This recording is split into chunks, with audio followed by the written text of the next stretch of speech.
Screw you, sunshine. Okay. Anyways, hello, welcome to another live stream of Fill in the Blanc. If you are French, it is Fill in the Blanc. If you are Latino, use Fill in the Blanc. And if you are German, it's Fill in the Blanc. Geiskin. It is December 11th, 2023, Season 2, Episode 68 of my live stream. There's deer outside, and one of them almost got shot. It's totally irrelevant, but since Mark Wahlberg is a badass, I figured that in honor of him, I would share that story. But he's promoting his terrible new movie that he's getting paid a lot of money to produce and star in, called The Family Plan, where he's like this ex-CIA agent who now is like retired, but then someone attacks his family. So it's like, I don't know, it's like True Lies meets Kindergarten Cop or something. But it's like it's one of those really bad movies that like kids might like. But like I said, when you're producing films, you know what? If you're getting like 40% of the profit or 60% of the total gross, you know what? Terrible movies that could still, he could still make 60 million worldwide, 70 million, and you see, you think about what 70% of that is. Money in the Bank, Shorty, what you think? And Jeffrey Wright, who I thought was Jeffrey Owens, who played Sandra's boyfriend Elvin in The Cosby Show, turns out no. Their first name is just Jeffrey and they look alike. And I think Jeffrey Owens is spelled with a G. But if you look at Jeffrey Owens and Jeffrey Wright, they do look alike. He's in a project called American Fiction. I believe it's a movie. I'm not sure, but I think it is. So we can get started. And remember, today's the day I'm going to unwrap my first Christmas present, even though it's not Christmas. All right. I'll see you soon.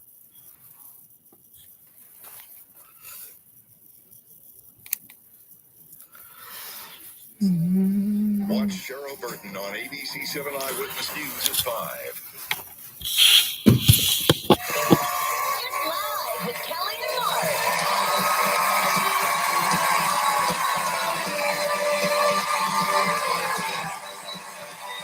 Today, star of The Family Plan, Wahlberg.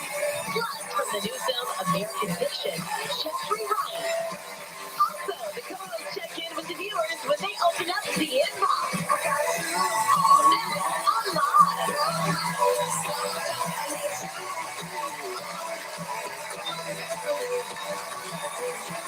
And now, here are Kelly Ripa and Redskins spoilers.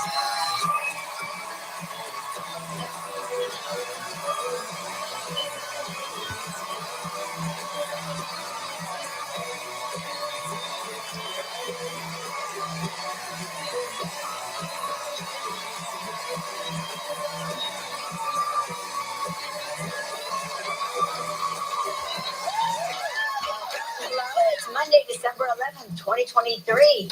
Welcome to the big show, everybody. Start of a new week. You see all the nice sweaters up there? Yeah, it's holiday time. It's holiday time. Well, we had a holiday sweater. we had a nice warm weekend in North Carolina. It was 70 degrees, and I would say it felt like 75. It did. Yeah. It did, right? It was warm.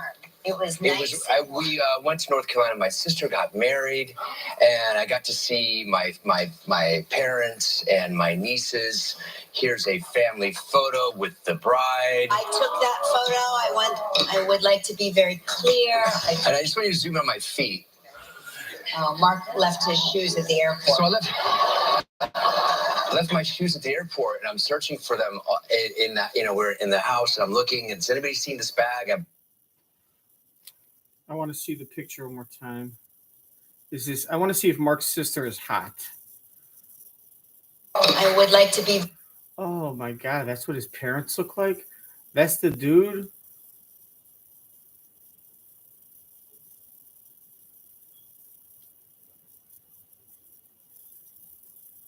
That's no-no? I guess his sister's hot. I was looking for a family picture with like. So is that Mark's brother or Mark's sister's new husband? Because I'll say if this is the husband, he's not even wearing a tie. That's kind of like, I mean, this is like North Carolina, so maybe that's some like farmer trailer stuff. But let me know in the comment, is that the husband or the brother? I guess it could be a brother. They don't look. Well, they do look alike. I think she was in a movie. I think he got her in some kind of movie. Very clear. And I just want you to zoom in on my feet. Mark left his shoes at the airport. So I left my shoes at the airport, and I'm searching for them in that. We're in the house, and I'm looking. Has anybody seen this bag? I brought this bag. I left the bag, and so I did have a pair of tennis shoes, and I said, you know what? So you're telling me you didn't put your shoes in your suitcase, Mr. Multimillionaire, smart, intelligent actor that you can't stump in a trivia game, decides he's not going to put his shoes in the luggage. Hell, you can afford the smallest luggage bag ever, and just for your shoes, put your shoes in one little luggage, a backpack, carry on, put them in a shoebox, and put the shoebox in your luggage. Oh no, I'm not going to carry 2 bags. And you put wait. You're telling me you put your shoes in a fucking garbage bag? You just wrap them up in a bag? That is some ghetto ass shit. You have all the money in the world to afford extra luggage.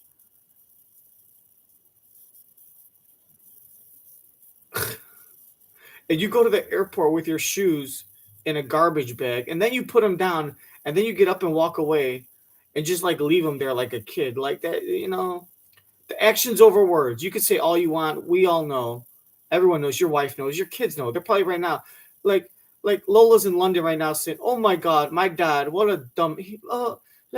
She's drinking a glass of Earl Grey with some chocolate biscuits, saying, "Oh, I can fathom. My father is such a dumb crumpet." In America, we call him a fucking dumbass. But oh God. My dad is just absolutely terrible. He's the type of guy that would, take a pair of shoes and he puts it in a garbage bag. Like they're, like he treats them the same as garbage. That just shows exactly who he is. I had to get as far away from him as possible. He thinks he's so smarter than everyone, and he's just terrible. He cheats at everything. He'll sit there and he'll tell you he knows something. And I've caught him. He looks it up on the internet and then tries to convince you that he knew it because he just knew it because he's smart. And he uses the internet all the time. I'll catch him at parties, with family parties, and he'll sit there and people will be talking about something, and he'll be under the table with his phone being sneaky, a little sneaky cheeky. He'll be sneaky cheeky like this, saying like, "Oh, I got an itch.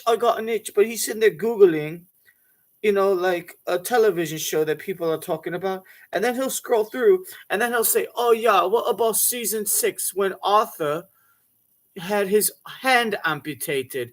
And they'll be like, "Yeah, oh my God." And he'll be like, "Yeah, I know that show.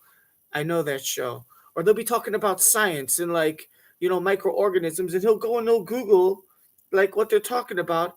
And he'll say a sentence like about chemistry, like, "Well, if the 17th property met with penicillium, then there might be more helium available to, make the world go around." And they'd be like, haha, and they start laughing. He's like, "Yeah, I know about chemistry. I'm smart."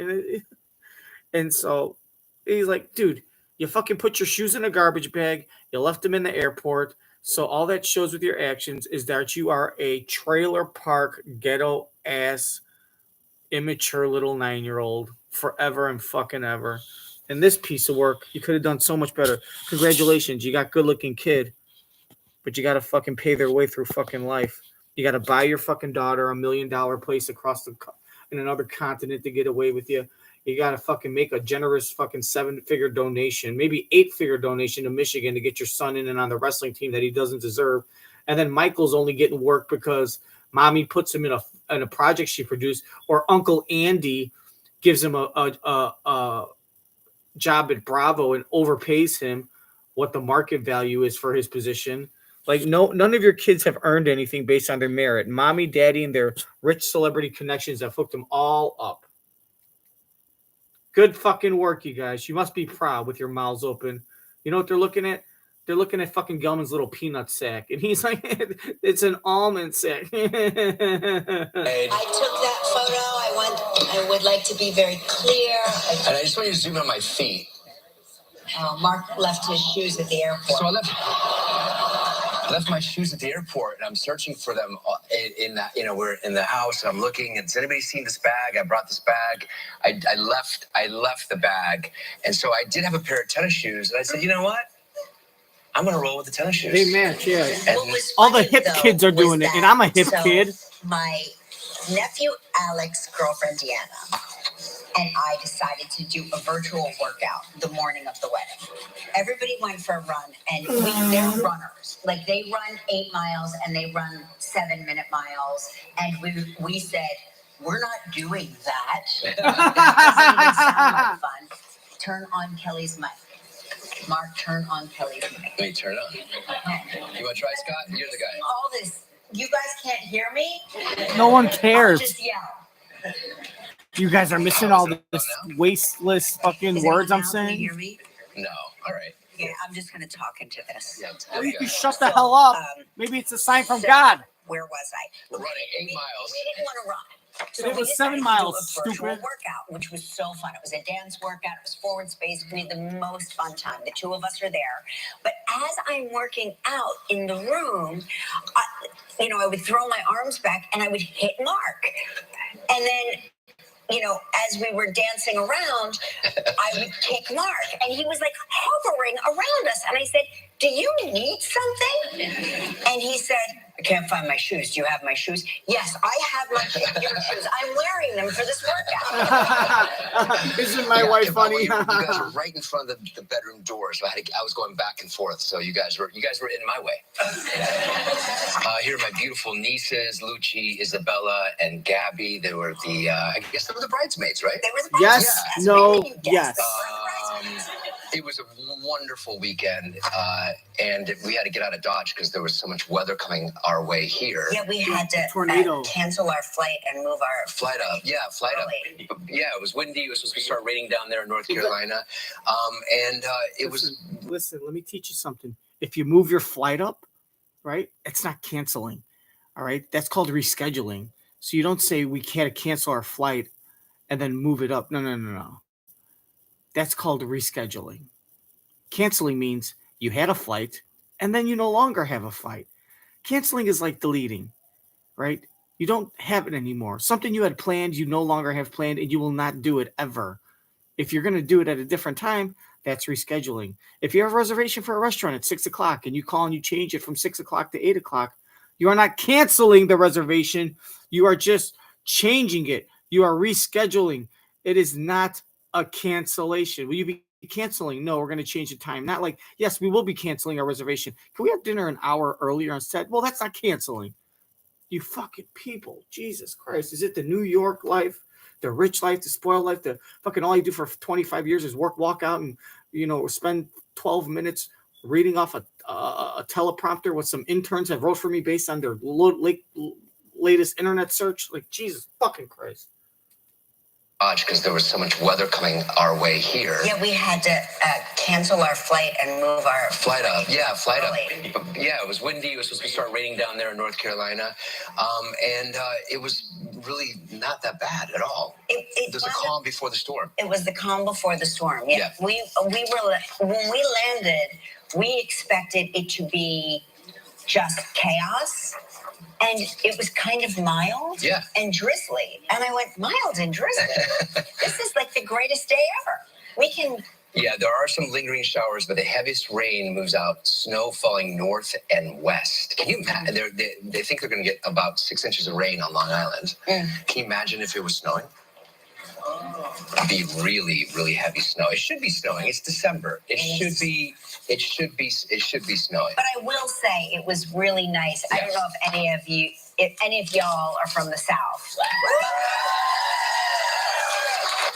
Well, you're off the prayer list because it was very nice, the weather. I couldn't believe how nice it was. We went for a walk around the neighborhood. Yeah, it was nice. And it was so beautiful and warm. I'm so used to bundling up and putting on the layers. And even today. Today it's not that cold, No. but you still have to bundle up. There was no bundle. I had a t-shirt on. I was wearing workout pants. Right. Yes, out in the open, workout. In sports news, the Jets won 30-6. They brought back their quarterback, Wilson, Zach Wilson. Yep. The Chiefs lost to the Bills last night. There was a play at the last second where they threw it to Travis Kelce. He ran it and he threw it to the side. He's not really supposed to throw it, but he threw it a lateral, and the guy scored a touchdown to win the game. But the play was called back because it was offsides. I don't understand offsides, and it's been explained to me because, with soccer, everybody's offsides all the time. and even when they slow it down and show it to me and play it back to me, I don't That's see what different. I don't know what the big deal is. That's really hard. That's really, really different. It happens very quickly. Offsides in football, there's a football, and everybody that's on the offensive team has to be behind the football. So this guy was looking at the football and he's lined up offsides. I don't understand how you can line up offsides. But that's so subjective. Maybe it's not. From his vantage point, he probably thought he was behind the football. Well, I'm sure he thought that. But he was wrong. There are hundreds of wide receivers who line up a combined over 10,000 plays, right? Not 10,000 plays, but 10,000. Jesus. Yes, well over, but almost probably 15 to 20,000 plays are ran every season, and each roster has 5 receivers. And I bet all season out of those almost 20,000 plays, a wide receiver will line up. Out of all the receivers in the NFL, a receiver will line up offsides maybe no more than 5 times a season. And so that's how easy it is to not do that. And if from his vantage point, if he was not offsides, well, what happened the other how you can line up offsides? How do you explain the other 180 plays he's ran this season where he lined up on the right side of the ball? You know what I mean? So it's not like he was brand new. It's not like he was a rookie or this was his first game.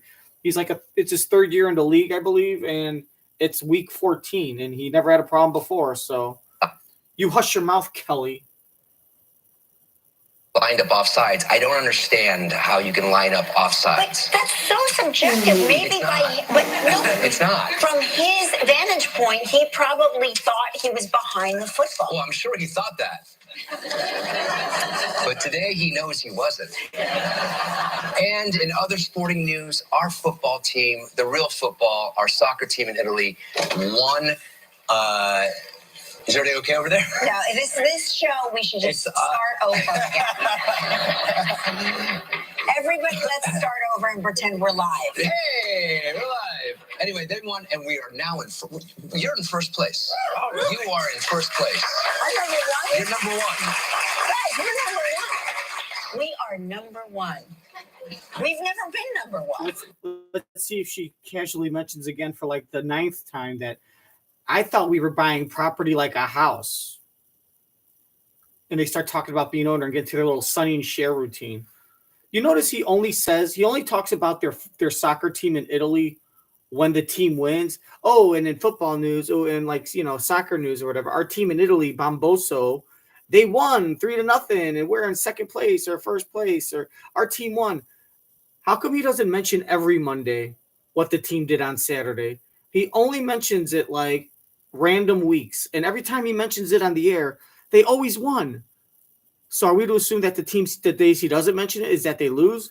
You should mention every week what they've done, because there's no way they're undefeated. But every time you sit there and you talk about your team and their performance in the game they had over the weekend, they always won. Hey, look how good we are. Our team won. But what about the team they lost? Oh, we don't talk about that. You could tell he picked that up from his dad and probably the other men in his family that said, hey, look, we acknowledge the good. We tell people about the good. We throw it in people's face. And then all the bad stuff, we sweep under the rug and we don't talk about it. We act like it never happened. We give people the impression that we are as the smartest people and we are perfect. and with the most talented people. And when things go wrong, we don't talk about it. And if someone asks us about something, we say, I don't know what you're talking about. You know, why don't you say, oh, our team over the weekend, do it every Monday. Our team over the weekend lost 3-1. Oh, or they lost in penalty. You know, it was tied 1-1 and they lost in penalty shots. Not like, well, we're not going to talk about them.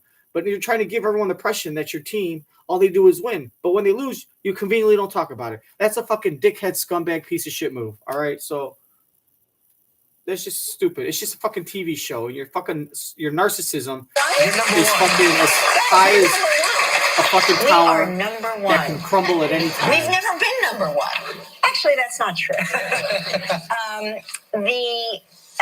This is not sports news. Can I pivot? Pivot. Okay. This is the most popular breakup day of the year. Oh, today. what? Yeah. Isn't that crazy? They say that split surge December 11th, that it's officially been anointed breakup day around the world. I know why. I know why. Why? All right, so 2 weeks. It's 2 weeks before Christmas. This is so people don't have to buy a gift.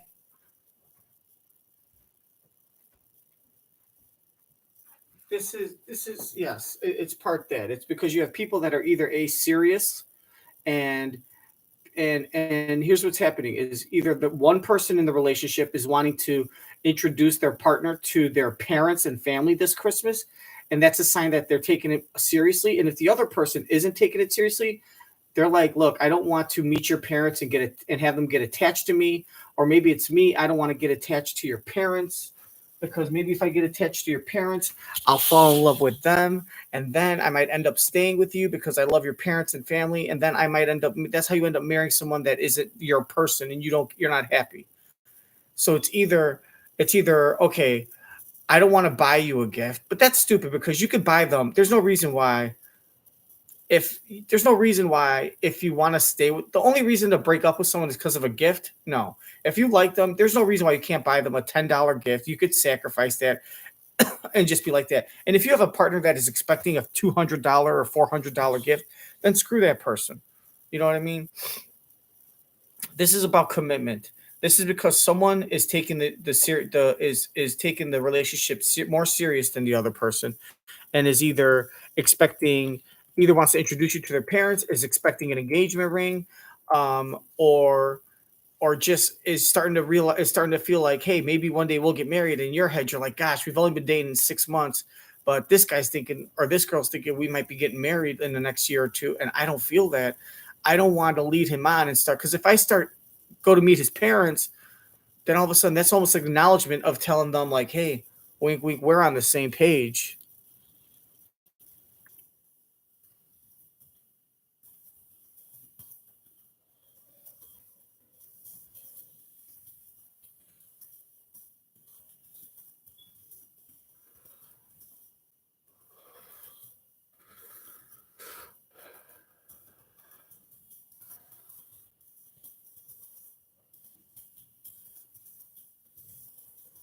That's what, because also, once you meet them, Thanksgiving should have been the time, because if you've already met family during Thanksgiving, to now break up before Christmas, that's a sign that they didn't like your family.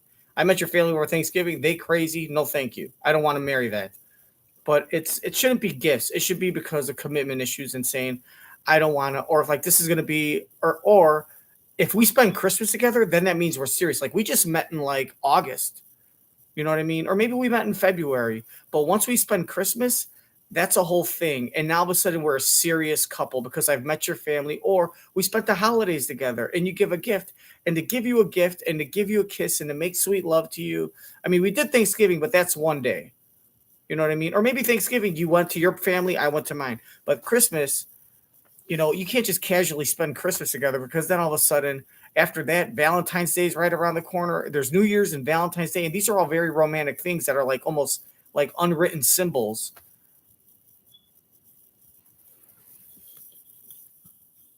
And I don't want to waste your time leading you on thinking, okay, Christmas, New Year's, and then all of a sudden Valentine's Day. And then what? Now you think and then I'm just going to break up with you in like, fucking May when the weather gets warm.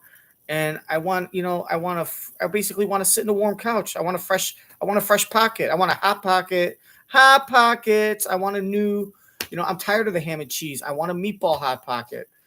I'm just going to dump you for another warm body because I like variety. Like, I'm just going to save you the heartbreak here, Or they met someone else online. Or it's a great time to get laid because there's lonely, overweight women getting drunk at the bars and they just want to smash. I could have sex with 7 girls in the next 2 weeks. Or I could go listen to your Aunt Edna tell me the story about how she had to crawl out the fire escape so she didn't get suspended for a nickel bag of marijuana, for a nickel bag of grass. That's what it is. Let's see if I'm right. That it's officially been anointed breakup day around the world. I know why. I know why. Why? All right, so 2 weeks. It's 2 weeks before Christmas. This is so people don't have to buy a gift. So you're thinking about your investment. You're thinking about, do I double down? Do I fix it with something? Or is this going nowhere? And do I want to buy that expensive gift for that person? Or do I have to buy a gift for this person? Okay, well, that's not what this article says. What if you bet Mark, what if you met someone in October? What if you met at a Halloween party? Your cousin's Halloween party, your friend's Halloween party, and your friend's girlfriend had a friend or something, and you met them, and you've only been dating 6 weeks. It kind of makes sense after 6 weeks to kind of be like, you know what, sweetie, I don't want to go see your family at Christmas, or I don't want to, or even after 6 weeks, the present shouldn't be a thing. The partner should understand that after 6 weeks, I'm not going to spend $400 on buying you a piece of jewelry or 10 several gifts. I'm not buying you, you know what I mean? You should understand that after 6 weeks, I got you like a little charm bracelet for like $25 or I got you tickets to, or I got you gift certificate to that, it's a $50 gift certificate to that restaurant you like. You know what I mean? Or a store you like to shop at where you buy clothes. It's like maybe even $100, but like $500 on a bracelet, $200 on that. You know what I mean? So is it kind of like, look, we just met. I'm going to break up with you. Like, I don't see this going anywhere. We just met. Let's just nip it in the bud while it's young. I don't want you to get the wrong idea by us spending Christmas and the holidays together and New Year's too, right? Because Christmas means New Year's. Or is it more likely like, hey, we just met we met in February, so now we've been going out for 10 months. If I'm dating you for 10 months and then it's Christmas, you're going to be expecting an engagement ring, and it's just going to get sloppy. So which one is it, Mr. Santa False? Gift for that person, or I want to buy? You're not Santa Claus. You're Santa False. Look at this. It looks like he's got fucking lipstick on. Jesus fucking Christ! Look at his lips. He looks like he's got fucking lipstick on. Look at this shit. Look at that. Looks like he has fucking lipstick on. He's got fucking pink lipstick on. Jesus, what were you doing, man? Were you kissing Gelman? Do I have to buy a gift for this person? Okay, well, that's not what this article says. This article says that we tend to see Christmas and the promise of a fresh start in the new year as a time to reflect. So sometimes when you're reflecting, you think to yourself, I can't stand fall. I could have done better. Your breathing irritates me. You think I could have done better this year? Let's break up.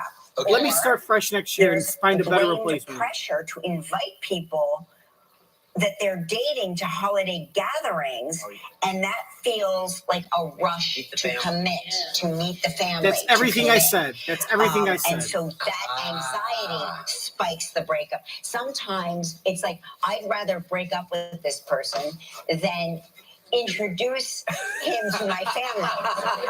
Or spend another holiday with this person. Or spend another holiday with this person. Anyway, so that's what the article says. All right. So well, happy breakup day. If you're on the fence, happy do it.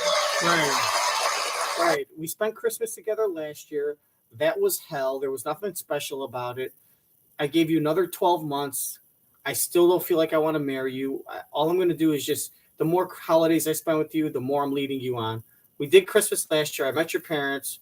They don't seem thrilled about me. Your mom's a drunk. Your dad smacked me.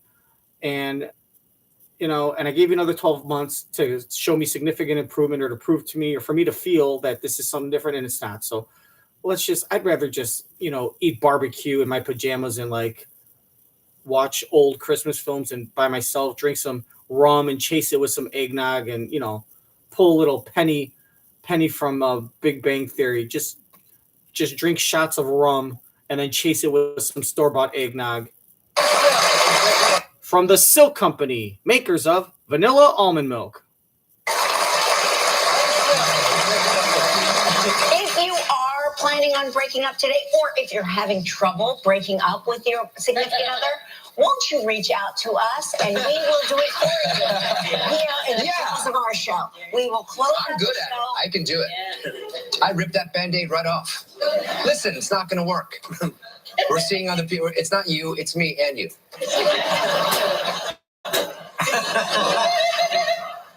I want to announce something. I'm the last person he's broken up with. That's right. Yeah. Here That's I am. right. Yeah. He broke up with me 3 days before we got married. How'd that work out for you? I think really well. Actually. I think really, I had really that super weed be gone resistance. Yes, Yeah. I would say you do. You know, last week we talked about that possum in the people had a Christmas tree, and they found a possum in the There it Christmas is. tree. There's the possum in the tree. Okay, that would freak me out. All right, well, this family in Kentucky found an owl in their... What's going on, everybody? Here's what I want He was to in the know. house for 4 days before a cleaner spotted it. They have pets. that owl was like, oh, here, kitty, kitty, kitty, kitty, kitty, kitty, kitty, kitty. They're great hunters. Yeah. They're amazing hunters. But here's what I want to know.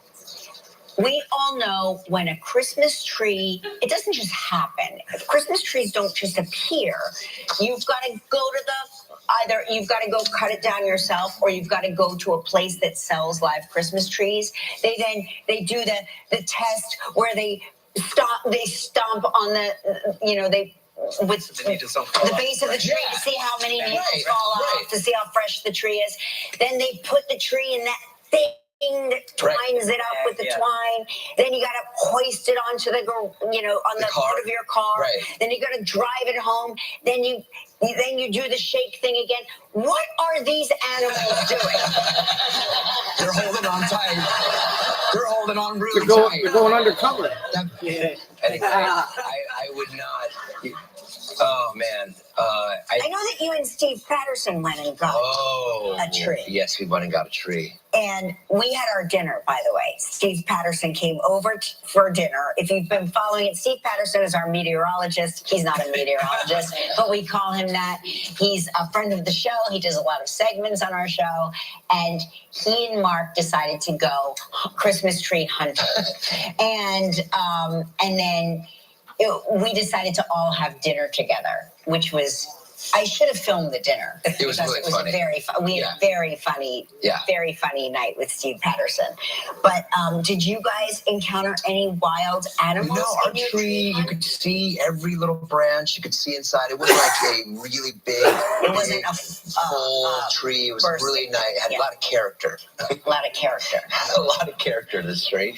But yeah, I'm pretty sure. And where were we going to show that segment? Are we going to next week? Next week? Yeah, he was great. He came over for dinner. I mean, he stayed a little long. It was a long. He did not stay. I think he stayed a little long. No, that's not true. Don't say that. He's lying. Stayed a little long. Steve, he is lying. He did not stay long. We had a great... What is the time limit on a dinner? It was like 11 o'clock, and we stopped eating at We 9:40. had dinner, and then we had dessert and coffee. Yeah, Right. and then Steve And talked then for we 2 had, hours. Fun, festive conversation. For too long. And then he overstayed his welcome. It wasn't like there was a lag. It There might have wasn't been a like... lag. There might have been a lag. I think if you have to get up and go to the bathroom, if you have to get up and pee twice at a dinner, that's it. The second pee is like, gotta go. Hey, there was dinner, there was dessert, there was festive conversation, and then there was what I call the yawning stage, right? Then there was the yawning stage where I kind of like yawned because it was getting a little late and I was tired. And you can't, even if I felt bad, I'm sorry, but I yawned. It was organic. It just happens. It's like burping. You fart. If you fart, you fart. Sorry, excuse me. But you yawn. Then I noticed, okay, I am getting tired. Then the second yawn, like 10 minutes later, was a fake yawn. But then I'm starting to drop hints. And then he says, and then my high school varsity lacrosse team, went to semifinals my sophomore year. And don't get me started on how we should have gone to state. So my coach back freshman year, he got hired. First of all, my coach, let me start off. My coach was born in 1970. Very, very young lacrosse coach. His dad was one of the best coaches. And it's just like, oh my God. Okay. Would you like some more wine, Mark? And Mark's like, no, I'm good. It's getting late. I think I'm going to sleep. I think I'm going to go to sleep soon. Like I was dropping hints all over. I was dropping hints like owls drop dead squirrels into their mouth. Conversation. Mm-hmm. It wasn't like there was a lag. There might have been a lag. I think if you have to get up and go to the bathroom, if you have to get up and pee twice at a dinner, that's it. The second pee is like, gotta go. Drinking too much water. He peed twice. I had 3 I peed like 4 times during that dinner. Should I have left? You drink a lot of fluid. You get up, you go to the bathroom, and then whatever happens, and then the next time you get up to go to the bathroom, like, I got to get up to go to the bathroom, and I'm leaving. That's the thing. Right? 2 pee minimum. Boy, your parents really did a fucking number on you. You sad sack of shit. That's the thing. Sacrament. Sad sack of sacrament. 2 pee minimum. I'm joking, Steve. I'm joking. Feel free to respond to this anytime you want. And make sure everybody Mark InstaSwear. Next time that he comes over for dinner, Kelly should tell him, you know what, you should stay the night. I got a sleeping bag and stuff already. You could sleep in Lola's room. Feel free to smell her sheets if you want. And Steve will be like, great, that's great. Gosh, I bet it smells like Minnesota pine. Mark InstaSwear. Maybe he has a small bladder. I bet Lola's sheets smells like lavender, warm perfume, and weed. Mark InstaSwear. Maybe he has a small bladder. He did not overpee or overstay. He did not overstay, but it was on the brink. It was on the brink. You wouldn't even have thought of it if he didn't say, I overstayed. You would not have even come up with that. You're just leaning into his insecurity. I am. He was very concerned about overstaying. We've got a huge show today. Mark Wahlberg is here.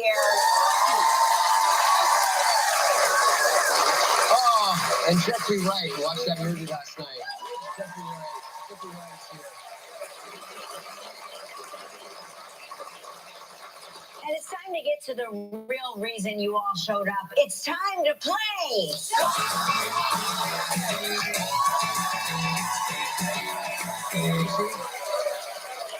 Hey, let's say hello to Bernadette Samuels from Long Beach, New York, who watches the show on WABC. Good morning, Bernadette. How are you? Good morning, Kelly and Mark. I'm great. My heart is pounding in my chest, though. Calm down. I'll try. You have nothing to fear. Everything's going to be fine. Mark has had mixed results this month, so you've got as good a chance as anyone. Thank you. All right, Bernadette, you know how this game works, right? You're giving us 2 statements. One's true, one's a lie. I have 60 seconds to decide which is the truth. If you stop me, you'll win the Kelly and Mark Holiday Mug.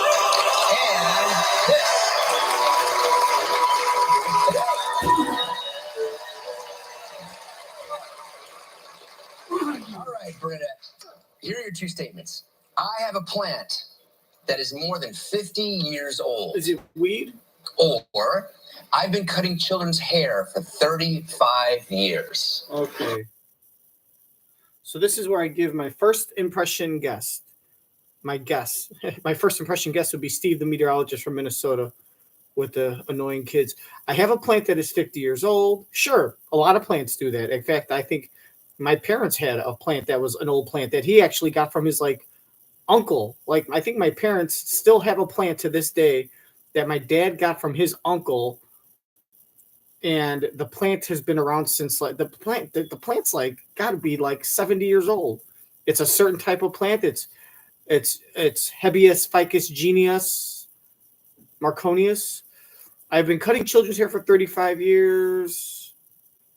You know what? I can't help it. I have a feeling maybe the law of averages is starting to churn, but maybe she didn't cut children's hair. Maybe it wasn't 35 years. Maybe it was a salon and she did adults. But maybe she's hoping that they think a plant that's over 50 years old is like unlikely. And she's praying for their stupidity, which is a valid prayer topic or subject, if you would. Is there a chance she's had a plant that's 45 years old? Can she talk about a plant that's 50 years old? Look, I think that if you don't have a plant that's 50 years old, that's a lot of hard. You don't really know a lot to talk about. So it's going to be hard to lie. It'll be easy to stump her. And that's like a lot of time and to go on the computer and Google about like a plant that's 50 years old and memorize stuff or have a website off. That's very ballsy. I think it's true that you have a plant that's over 50 years old. And the fact that you don't know much about it, all you know is that it's an old plant. When they ask you questions, you literally and honestly won't know how to answer them and you won't know a lot of stuff. And they might think, okay, you're lying because you don't know a lot of stuff. And the thing is, they won't even say, oh, she's pretending like she doesn't know, because you can't pretend because you really don't know. Like, it'll be genuine in the tone of your voice and your body, your voice inflection and everything. They'll pick up on it. That's the sixth sense. So I think you have a plant that's over 50 years old. You don't know much about it. You just know it's over 50 years old and maybe what it's called. And that'll come off like it's a lie, but it's the truth. That's a good strategy. I'm going to say it's true. You have a plant that is over 50 years old. And I bet you've cut children's hair randomly, like for friends and their friends, for your kids and their friends for 35 years, on and off for 30 years. But I'm going to say it's true. You have a plant that is over 50 years old. That's my first impression guess. Play along, guys, at home. Go ahead. I won't read your answers for probably a week or two. Old. Or not tomorrow. I've been cutting I'll read them children's tomorrow. hair for 35 years. All right, what kind of plant do you have? Tell us about this plant. I'm not positive what it's called. I called it a cornstalk plant. I got it from my boyfriend's sublet when I moved in there in the early 70s. And it was dying, so I took it with me when I moved out. And now I still have it, and a bunch of other plants. Did you marry your boyfriend? No. So, but you got custody of the plant. Yeah, I did.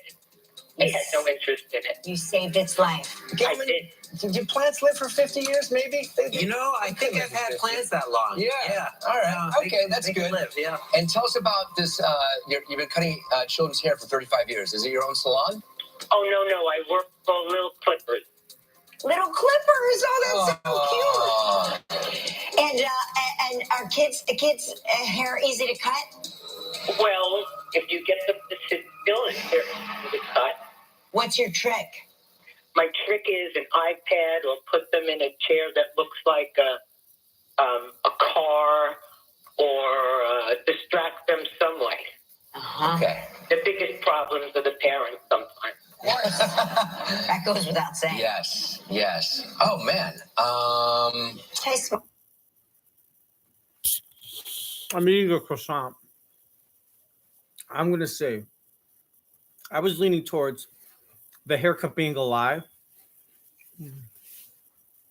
Little Clippers just sounds like a made-up place. Little Clippers.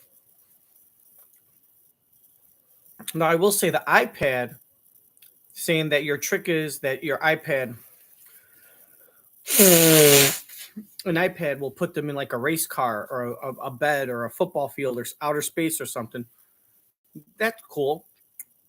That seems like something a real barber would know. You know, like, because that's something they use in real life. But you know who else would know that is a mother or someone who's, taking care of their nieces or nephews or someone that's taken, an older woman that's taken kids to go get a haircut, whether it's a child, a grandchild.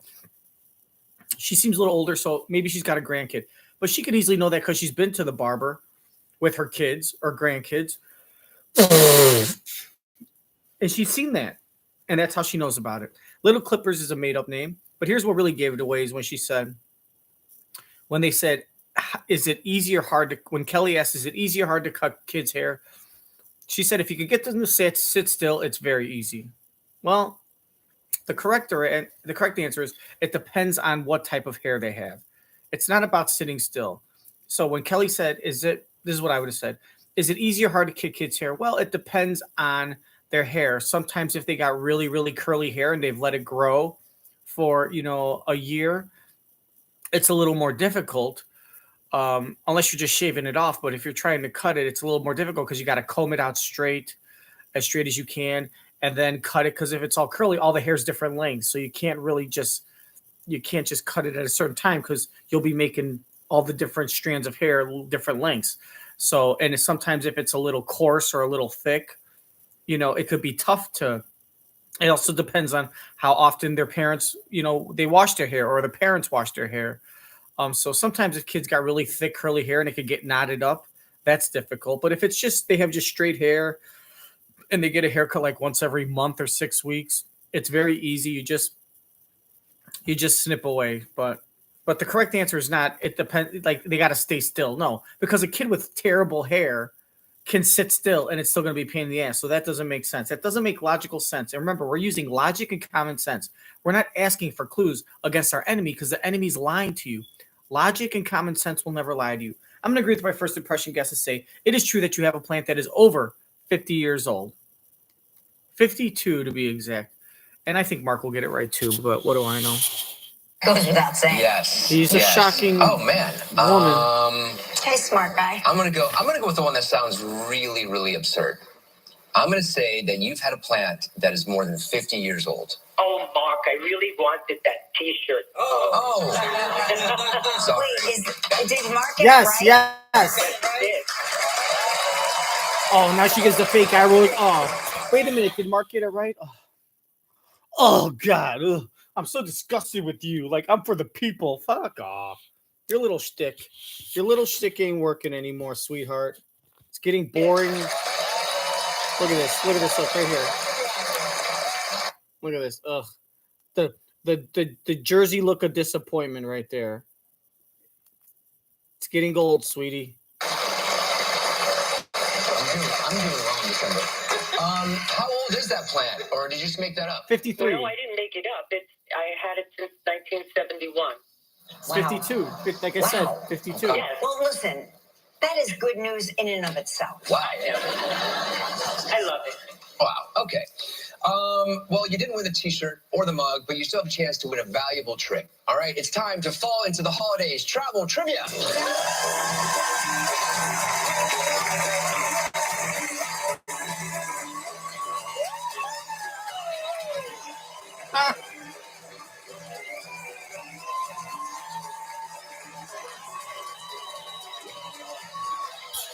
Okay, so this is the part of the show where I'm going to dance like this sweet old lady who probably gives out candy corn and pennies for Halloween. And you have to judge me on how much I dance like her. It's not whether I'm good or bad. It's how much do I mimic her. And you grade me on a scale of 1 to 100. So let me get my dancing underwear on.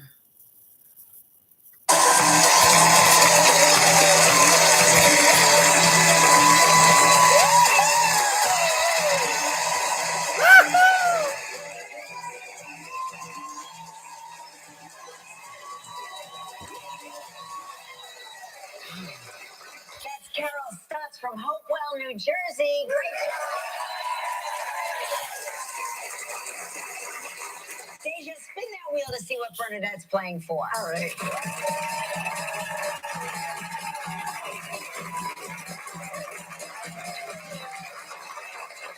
Ooh, a great prize, the Veranda in Antigua. 7 days, 6 nights in a waterfront suite. It's all inclusive. It's a prize valued at $8,000. You have 20 seconds and only one guess. Bernadette, good luck. All right, here we go, Bernadette. On Friday's show, we talked with Cal Penn. What Halloween costume did Cal say he wore on a plane after appearing on our show? It was a baby shark, not to be confused with an adult shark. You could tell it was a baby shark because it had a little penis. Baby shark. Yes! Congratulations. You and a guest will enjoy 7 days and 6 nights at the Veranda Antigua.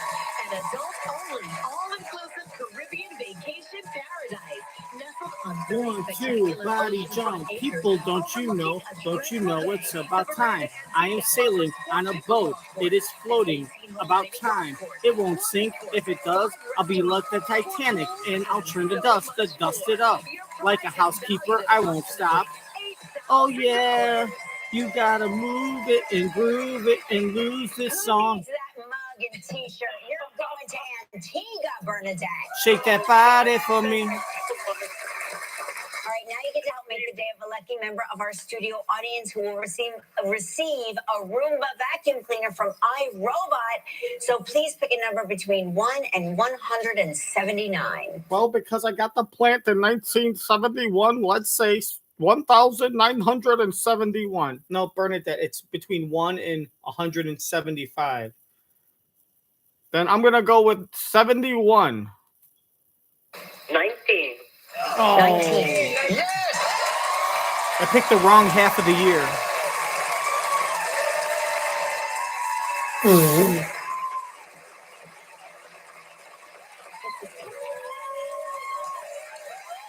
Congratulations again when we return. Mark Wahlberg there. Stick around. Still ahead, alive from American Fiction, Jeffrey Wright. We'll open up the inbox to hear your comments and questions. And coming up next, Mark Wahlberg. I know.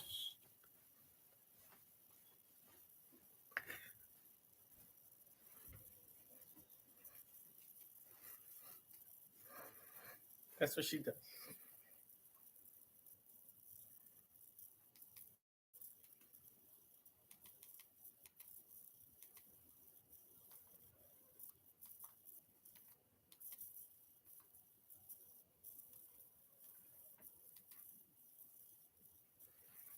I wonder if she dances like that because of her spine, like she can't bend over all the way, or she can't stand up straight. Welcome back, everybody. Don't forget on tomorrow's show, Sydney Sweeney will be here. Also, Harry Hamlin is here. He's going to cook for us. What? Harry Hamlin is going to cook for us? I feel like you don't need to pay me for tomorrow's show. And a performance by Cirque du Soleil? Is this with the pants on or pants off? Because I love me some of Harry's I'm going to pay Hamlin. you for tomorrow's show. Yes, okay. Here he comes. His new movie, The Family Plan, is out now. Please welcome Mark Wahlberg.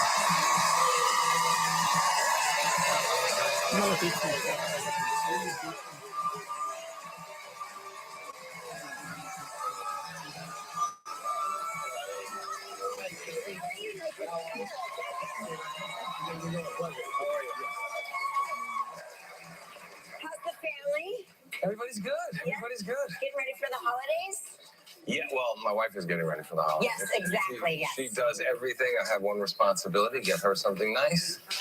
I She takes care of everything else. I just saw this very funny meme where it's the husband's list and the wife's list, and the husband's list is get wife something, Yes, that's it. and then the wife's list is 8,000 people long. I know, but it doesn't really need to be that long. No, but it does. Right, and that many gifts for that many No, people. but you it's a want- little over. No, but you want the teachers. She's like a to be little elf. happy. She's like a little elf Yeah. in the best. It's usually that one thing that means so much versus those 20 things that you kind of forget about 18 of them. No? You forget because you don't, you're not as involved with, say, the cousins, like when they thank you for the gift, it's because we put a lot of thought into I've it. said it. You're right. I've said enough. Yes, right. Someone here, Does anyone thank you for a gift that you gave them / your wife gave them and you had no idea what they're talking about? all the time. Thank you so much for the glass. Grateful, What was right? it again? Yeah. Thank you so much for that pie slicing kit. What? What are you talking about? I'm Mark Wahlberg. Didn't you get my gift certificate to the IHOP? I got you $100 worth of pancakes, buddy. No, you got me this crystal pie slicing kit. It comes with a slicer and a dish. What the hell are you doing? Yeah, well, you're welcome. I don't even know what the hell you're talking about. Thank you for those slippers with the big middle finger on them. What the hell are you talking about? I sent you a box of paper clips I found in my office. You ever been in my office? It's great. It's like a bar. We got whiskey and a TV. I really don't do anything in there. My wife calls it a den. She's like, this is Mark Wahlberg's den. What's going on? I'm Mark Wahlberg.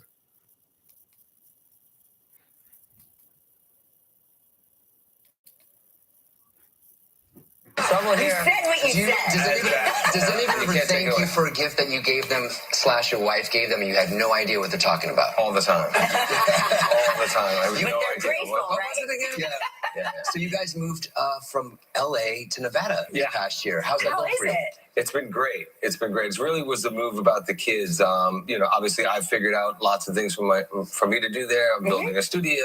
I've opened up a couple more restaurants, but they are now pursuing their interests. Yeah. And so my daughter's, who's an equestrian, she's got a new barn. My son's taking MMA. My oldest daughter's at college. And then my son, he's just waiting to turn into an actor at some point. Oh, no kidding. But I haven't made any movies in LA in the 30 some odd years that I've been there. Maybe made 5 movies. Right. So Isn't it interesting? He's waiting. My son is waiting to turn into an actor. What does that mean? Is that my son is waiting for his dad, his rich and famous dad, to give him work? My son is just waiting. My other son, he's just waiting for dad to hook him up with a $500,000 job, playing, a bartender in one scene in one of his shitty movies that he produces. That's what do you want to be when you grow up? Oh, my dad's going to put me in his films and I want to and overpay me money. My son's just waiting to be an actor. No one waits to be an actor. People say my son wants to be an actor. He's getting into acting. He desires to be an actor. He's working hard. I mean, my son wants to be. No one says, "Oh, what does your son do?" Oh, my son's just waiting to be an actor. I mean, it's going to happen because I know enough people. Like, eventually, I'll put him in a movie. I'll give him the Ethan Hawke treatment. Like, I'm just going to give him jobs. He's waiting for daddy to put him in roles. He's waiting for daddy to give him roles that he's not talented enough to earn on his own merit. That's great. Yeah. And so my daughter's, who's an equestrian, she's got a new barn. My son's taking MMA. Rich little My pony oldest girl. daughter's at college. And then my son, he's just waiting to turn into an actor at some point. Oh, no kidding. But I haven't made any movies in LA in the 30 some odd years that I've been there. Maybe made 5 movies. Right. So Isn't it interesting? You think of Hollywood and all the movies, but movies are shot on location. Well, they're shot on location. I mean, even when it's like, if it's not like a place where it's like it's a story about 2 people that live in Virginia, that we go on Virginia on location. But even most places that are filmed, the only movies that are filmed in LA is if like the movie is set in LA. Because if it's set in like St. Louis, you know what I mean? Most of the time, it's not going to be filmed. It's not going to be filmed in LA. It's going to be filmed in either St. Louis or it's going to be filmed in like Toronto or Vancouver or Montreal, or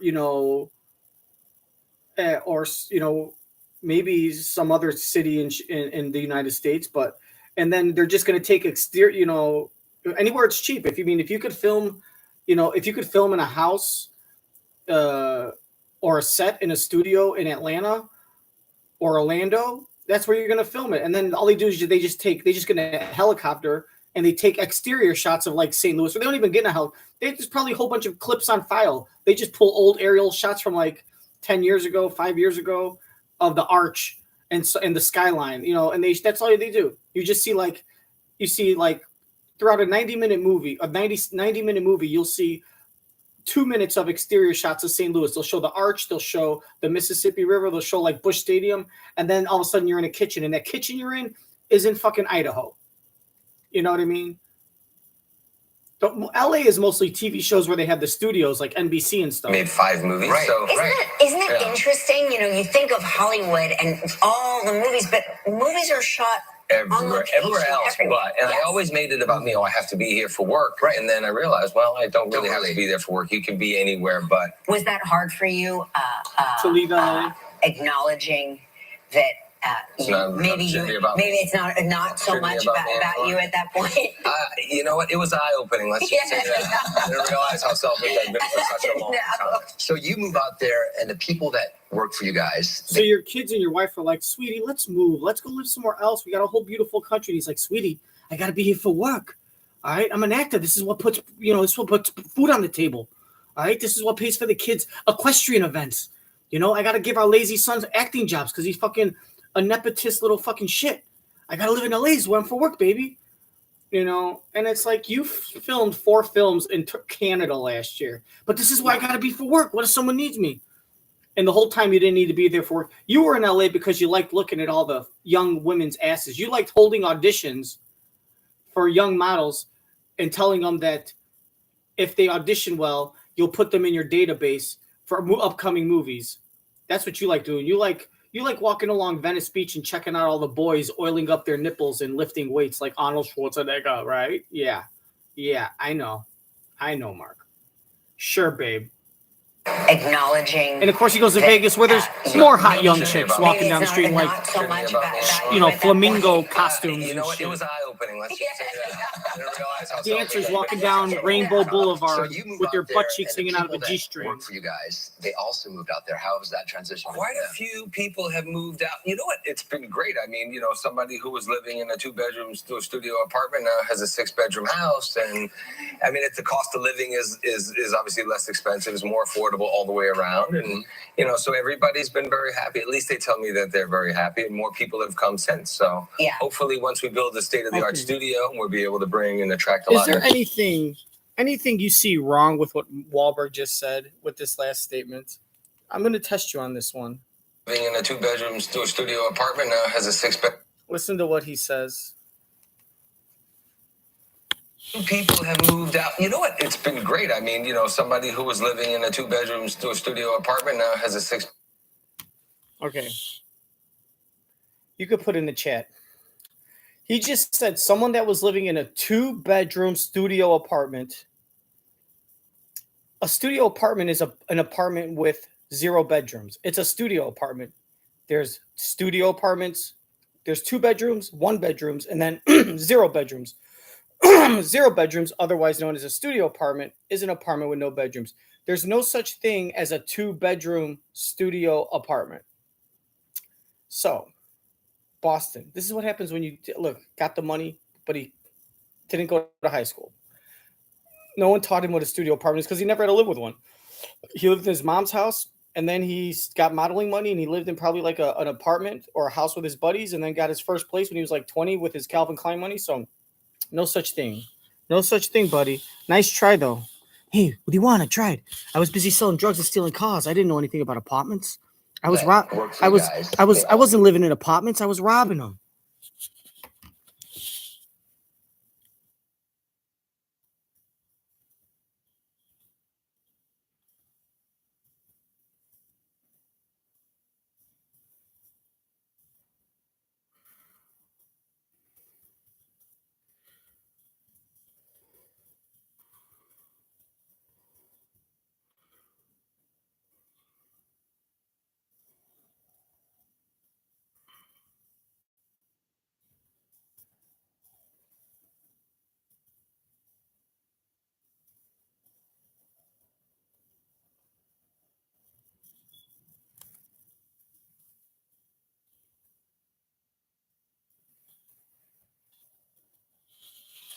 How was that transition? Quite a few people have moved out. You know what? It's been great. I mean, you know, somebody who was living in a 2-bedroom studio apartment now has a 6-bedroom house, and oh, sweetie, there's no such thing as a 2-bedroom studio apartment. If a studio apartment has 2 bedrooms in it, it's a 2-bedroom apartment. A studio apartment is an apartment with 0 bedrooms. So,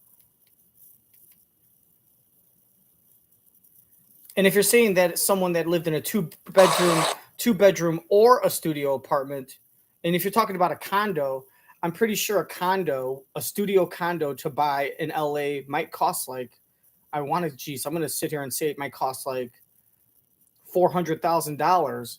And now when you go to like Vegas, you could buy a 6-bedroom house for $400K or maybe even $500K, but you're able to put a down payment and you're able to stretch out that you put on enough down where you can afford to put a down payment for a $500,000 house for 6 bedrooms. But in Vegas, who knows? It might be really cheap. In a 2-bedroom condo, don't get me started. A 2-bedroom condo, depending where you are, could be anywhere between, $750,000 to $1.5 million. And now instead of living, yeah, I could see that. $1.5 million. I mean, I think in Vegas for $1.5 million, you might be able to buy like, well, it depends. If it's a 6-bedroom, are they small bedrooms? You know what I mean? Do you have a backyard? Where's the neighborhood? But I would say a 6-bedroom in Vegas, you might be able to get a 6-bedroom. How many other rooms? Because there's 6 bedrooms that have just like a living room, a dining room, and a kitchen. And then there's 6 bedrooms that have a pool, an acre of 2 acres backyard. You have like a finished basement. You have a living room. You have 2 living rooms.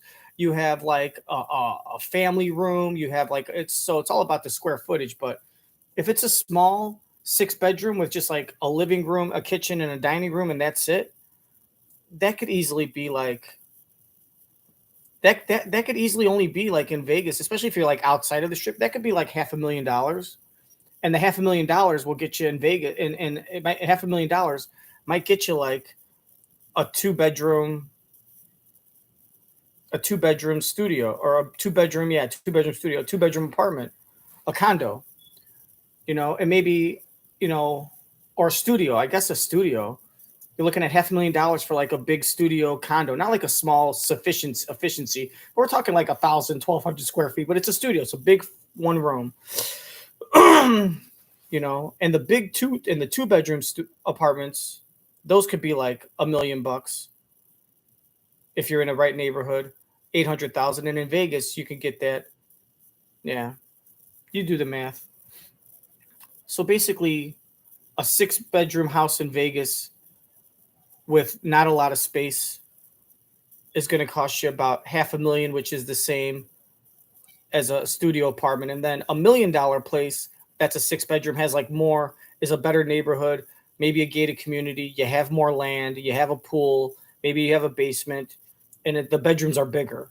And that $1 million is like a 2-bedroom. Where like, and I bet like in like Boston, where he's from, that same 2-bedroom condo that's $1 million in LA, like in the heart of Boston, might be like $500,000 or $600K, but just outside, like a half an hour out, 40 minutes out, you get a 2-bedroom, the same size 2-bedroom condo that's $1 million in Los Angeles. I bet a half an hour to 45 minutes outside of Boston, I bet it's like $300,000, $350,000 at the most, like a nice place. And if it's a shitty place, an older place, you might be able to get a 2-bedroom for like $250,000.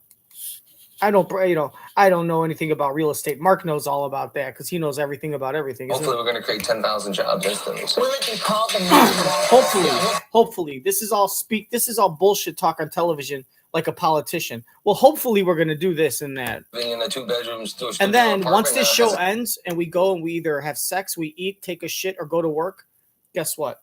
We forget everything we just saw. And all of his lies, empty our brain, no one remembers. And he doesn't even try to like create jobs. He just goes off to the next daytime television show and lies his ass off again. A 6-bedroom house, and I mean, the cost of living is obviously less expensive, it's more affordable all the way around, and so everybody's been very happy. At least they tell me that they're very happy, and more people have come since. So hopefully, once we build a state-of-the-art studio, we'll be able to bring and attract a lot of new talent, right? Along with creating a new business there, because so many people rely on gaming, and then hopefully we're going to create 10,000 jobs instantly. So. Will it be called the Mark Wahlberg? Yeah, what's the studio? I haven't thought of that, but now that I like the ring of that. Right?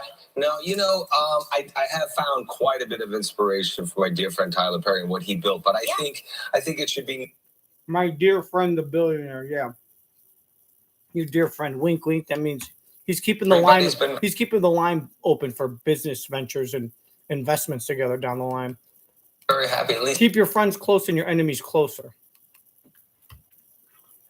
All the way around, and so everybody's been very happy. At least they tell me that they're very happy, and more people have come since. So hopefully, once we build a state-of-the-art studio, we'll be able to bring and attract a lot of new talent, right? Along with creating a new business there, because so many people rely on gaming, and then hopefully we're going to create 10,000 jobs instantly. So. Will it be called the Mark Wahlberg? Yeah, what's the studio? I haven't thought of that, but now that I like the ring of that. Right? Now, I have found quite a bit of inspiration from my dear friend Tyler Perry and what he built, but I think it should be named after maybe somewhere in Nevada, somebody who's been pivotal in building the community. But think about it. I'll think about it. Mark, you get up early. Yes. You get up at 3:30 in the morning. You work out. You do your stuff. I hear you cold plunge. Is that the first thing you do in the morning? I've now consistently cold plunging for a couple of months every single day. Isn't it great? Yes, it's the best thing that's happened to me. I feel like now I can't start my day without. Oh, here you are cold plunging. Now, how cold is it outside? It's like 35 right there. 35, 40 degrees. In the pool, in the cold plunge. 35 degrees outside and 35 degrees inside. So I Look at you, burns body. I get the red line as well. Yeah. But it doesn't feel so good. I mean, it takes so many different things with information. You know what? If you weren't such a pussy, you'd dunk your head in. Only real men dunk their whole bodies in. Only pussies go up to their tits. I'm trying to 6 minutes? Yeah, 5-6 minutes. Yeah, I get in, and by the time I start praying and meditating, I'm usually a little bit over. You pray for it to be over. Well, I have truncated my prayer routine a little bit during that. People say it makes you feel so good, and you're so happy when you're done, when you're out, because I think you're so happy that you survived, and your body's excited that it didn't die. Yeah, but you've been training forever, so you're just thinking about how can you now have longevity, right? Deal with all the ailments, the aches, the pains, all that stuff, and it really, it's the best way to start the day. I feel like, now, even if I'm not at home, I'm figuring out a way to do it, whether I'm stealing buckets of ice from the ice machine at a small hotel at my daughter's horse show, or, getting the hotel to send me anything I can do to get it done. We have to take a commercial break. We're going to talk to Mark about mastering the art of driving a minivan when we return. How long have you been doing it? Still ahead on Live from the new film American Fiction, Jeffrey Wright. This holiday season.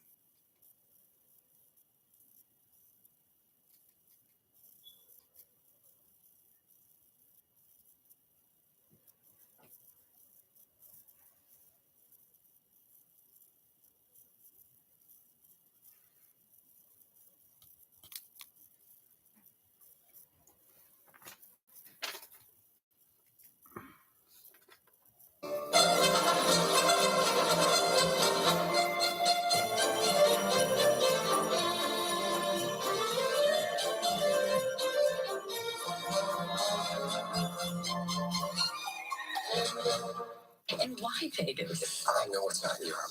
Wait, but there's a Venice and an Eiffel Tower. You know what? I bet you we can get last-minute Adele tickets. Who love Adele? You love Adele. Of course I love Adele. Who doesn't love Adele? I love Adele. Everybody loves Adele. She's got the voice of a freaking angel. Come on, Jess. What is holding us back? Who are you? I don't even recognize you. I love Adele. Adele's best. Adele's the best, except for the fact that she never shuts the fuck up at her concerts. Less talking, more singing, toots. Come on, Jess.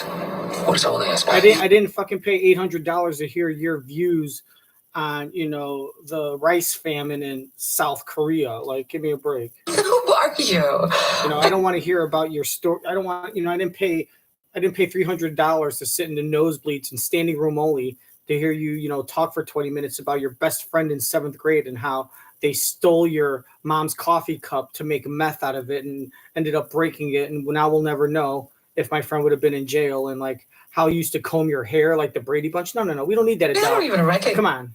Start singing. Yeah.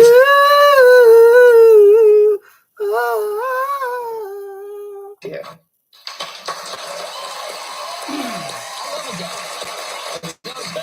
I've seen her already in Vegas. Best show I've ever seen in my life. Yeah, she's incredible. Fantastic. I love this. You moved to Vegas, and look at you. Yeah. Adele-loving Mark Wahlberg. I've been to more shows since I moved to Vegas, 16 months ago than I have in my entire life. It's a great town. You can really, you can have a full life there. Don't gamble. So it's good. Gambling, I think, is a waste of time. Don't get mad at me, Las Vegas. I understand it's built on It's a great business. But there's so many other things. You don't have to gamble. Yeah. All right. The family plan. You play a suburban dad who sells cars for a living, but that's only part of what you do. Tell us about that. Yeah, well, he has a very sketchy past, something that he's been trying to, basically tell his family, but he doesn't want to jeopardize what he has. He was in the CIA. He loves his family. He just wants a normal life. And, his past comes back to haunt him. And so he basically tricks his family into going on a trip. His wife was complaining that they're too boring, want spontaneity. So they're heading to Vegas. And then, of course, my past comes after me literally. And I need to have my family come and actually help me survive and, keep our family together. Part action. Comedy, road comedy. But I promise you, this is one of the few movies. It's not like a movie that parents can go with their kids and still enjoy themselves, or vice versa. everybody loves it because there's so much wish fulfillment for both, and it's really fun. Two teenagers, very similar to a lot of my life and my family. So I know you guys will relate as well. Yeah, of course. Yeah. And you play, just like us, you play a former assassin. Yeah. Who drives a minivan. And you drive a minivan. And I want to talk to you because I stopped begging years ago. I just know it was never going to happen for me at a certain point. What, to get I wanted a minivan desperately. I have a minivan. Tell me about minivan. And my wife hates it. She's embarrassed. She said, I'll never ride in that thing. I have a Toyota Sienna. Okay, those are good. I put rims on it. I put spinners. Did you put spinners? Not spinners, but I put some nice rims, tinted windows. I put satellite TV on top of it. It's like, getting around in LA, being recognized, but my wife refused to get in. Okay, let me just say something. Mark, if you weren't here, Mark would be telling me how ridiculous it is that I want a minivan. Suddenly you have a minivan and you're like, oh yeah, that's cool. Oh my God. Oh, no. We don't need a minivan anymore, but the few times we rented a car and we got in a minivan, the Sienna was amazing. It was heaven. Yeah, it's still in our family. Oh. So we still have the car. Never get rid of it. I tell you what, I've driven that car pretty hard. It's probably wanted in LA. Yeah. Yeah, because I would drive what happened was I would take the kids to school, and then I always be late for my tea time, so I would be breaking some traffic laws to get to the right. So you can no longer drive it in the state of California. No, but you know what? It's like I said, it's still in the family, and it was. I always thought it was cool, but my wife, she would not get in the car. Right. Not even to take the kids to the school or to the market. Oh my gosh! But see, that's the difference. That's the difference. Yeah. Yeah. Well, it's great having you, man. Please come back. I'll sell you my minivan. Okay, I'll buy your minivan. I'll buy your minivan. Thank you, Mark. The family plan arrives December 15th on Apple TV Plus. Come next, Jeffrey Wright. Tomorrow on Live, from the new film Anyone But You, Sydney Sweeney.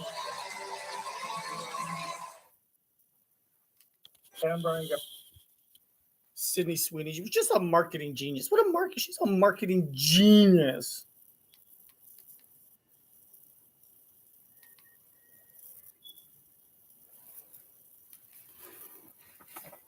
That's the difference. That's the difference. Yeah. Yeah.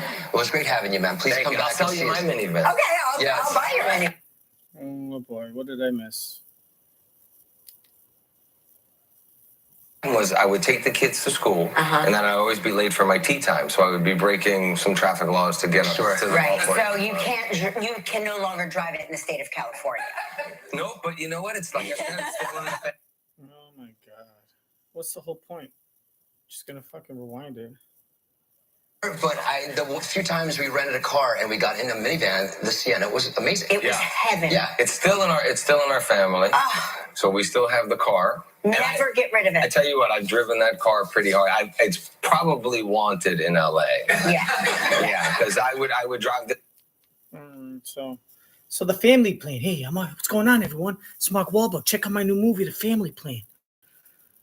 It's got action, drama, comedy. You might even get a little scared, pee your pants a little bit, because I'm very intimidating. I'm a CIA agent, and there's guns and stuff. And maybe you might see someone get killed, or we're gonna pretend they're killed. Anyways, it'll make you laugh, it'll make you cry. All the good, superficial, fake nonsense that every good 1987 big budget movie from LA Hollywood studio would give you. All this stuff. Oh, it's got action, it's got dramedy, it's got drama, it's got comedy, it's got action, it's action packed. Some guy from like a blog that has like 800 subscribers told us it was a must-see film, a can't miss. This is good stuff. It's a can't miss. Everything you'd want to hear about a big Hollywood studio, over-invested, fluff project. It's just like a 1987 movie starring Andrew McCarthy and Demi Moore. One of those shitty movies where Charlie Sheen was in the background.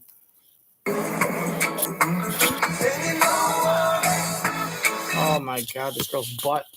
Look at this girl's butt. Oh, look at that butt. You see it? I'm telling you. I love the sandals commercial. I watch it all the time.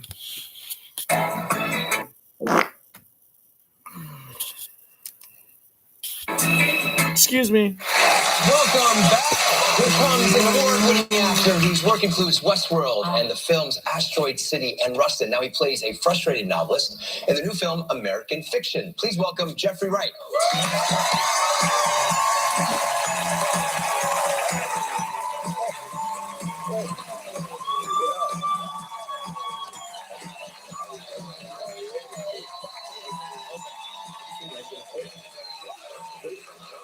How are you?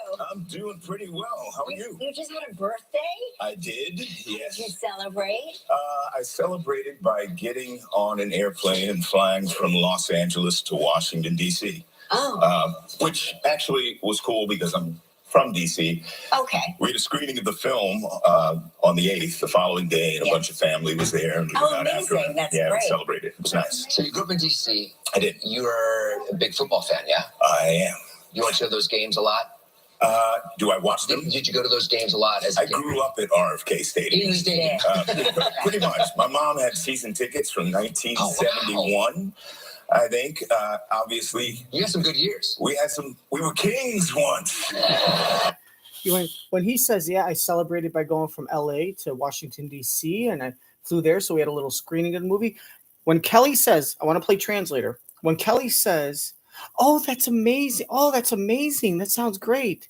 What she's really saying is, this is how it really goes. I flew from LA to Washington, D.C. to celebrate my birthday. So, yeah, we had some actors meet up there, and we had an advanced screening of the film. So, oh, I don't give a shit. Oh, that's amazing. That's great. We flew from LA to Washington, D.C. For my birthday, I flew from LA to Washington, D.C., and we had a little mini advanced screening with the cast. Oh, that's amazing. That sounds great. Real. I celebrated my birthday taking an airplane from Los Angeles to Washington, D.C., and we had a little mini screening with the cast and a read-through. Oh, really don't give a shit.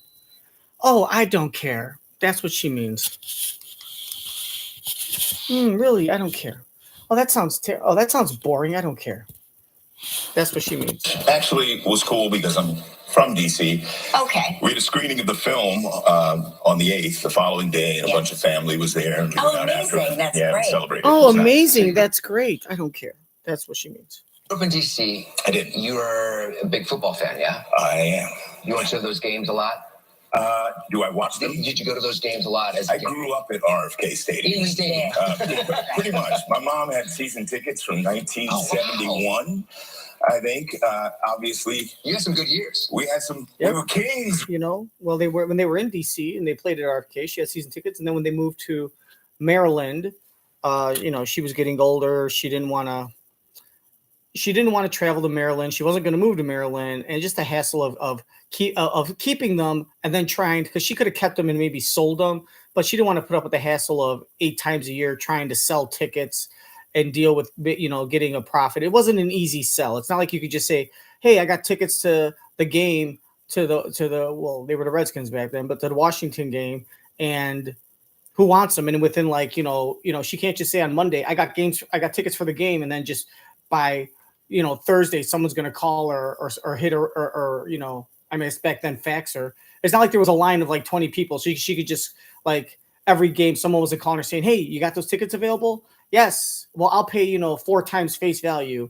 There wasn't a line of people waiting. So it wasn't an easy profit. She might actually have some tickets that she wouldn't end up selling. So then she's got to eat the tickets. So now she's only selling 4 games worth of tickets. Maybe she has to sell them undervalued because not a lot of people were in Washington. Not a lot of people in Maryland were Redskins fans.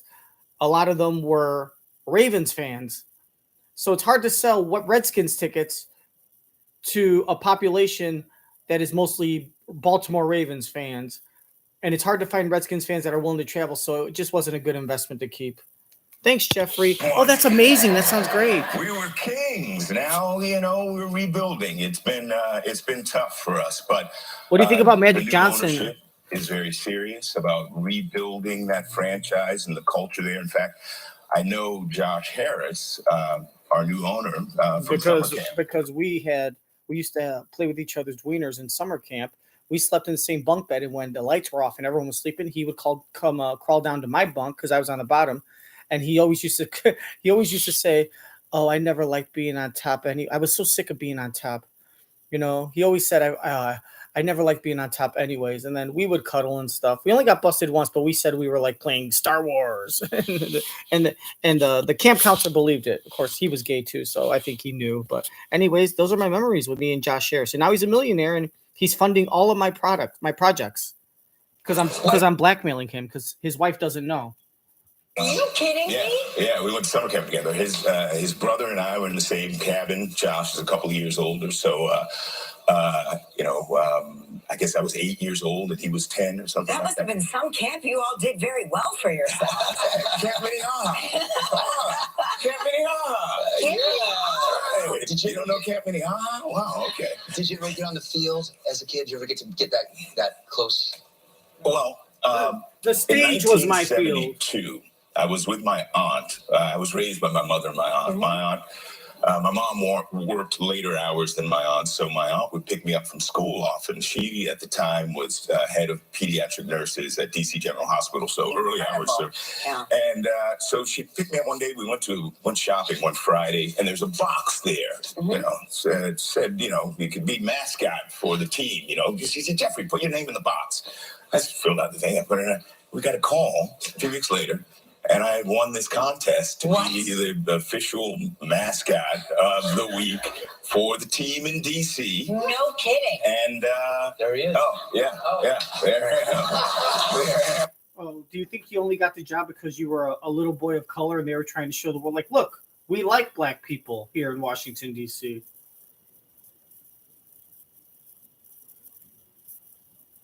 You're the mascot. So you didn't put it like an Indian feathers and anything on, and you just dressed up like a football player.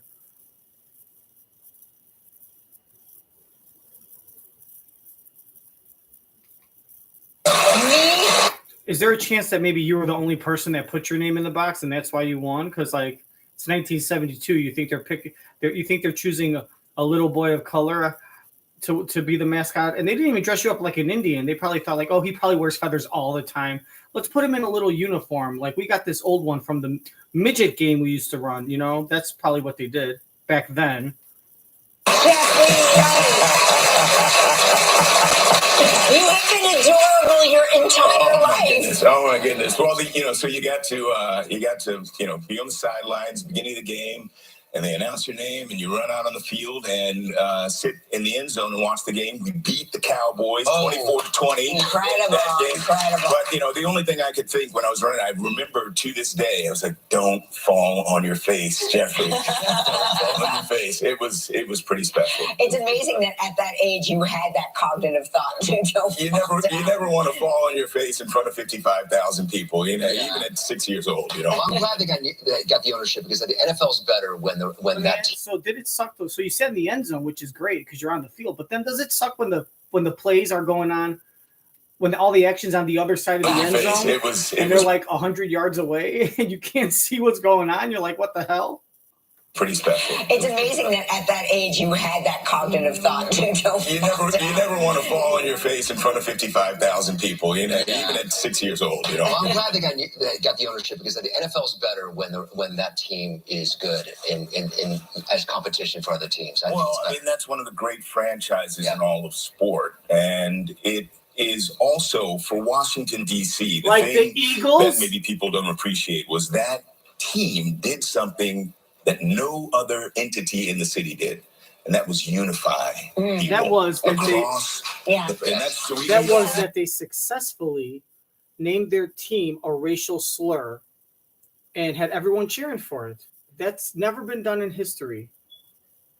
Something that no other entity in the that has never been done in history. In the AFL, they had the San Antonio Wops, but that didn't work out. I mean, in the old AFL.